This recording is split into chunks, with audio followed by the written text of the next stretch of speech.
मैं हुणे देखियो इस करके मैं तो बहुत सैड की मन तो चढ़ी गल रखे बड़े औखे सौखे इतने सारे पहुंचे तुसी तो फिर ही असि बड़े औखे पहुंचे इस करके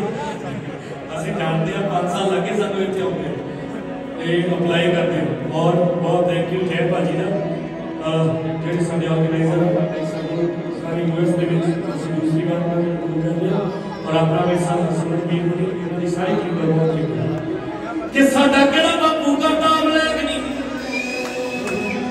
और जेड़ा मेरी शहर में भी मेरी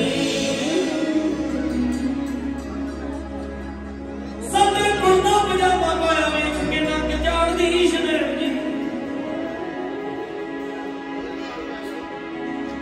ओ कहंदे नाइट सूट है नाइट सूट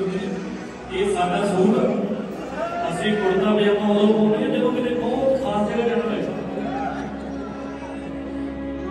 मैं तो कुर्ता पजामा पाउंदा ही शूट मैं एकदम पीछे की अभी आप नाइट सूट ही डाले मैं फिर पार्टी के नाइट सूट दिया ये साडा सूट कुर्ता पजामा लो भाई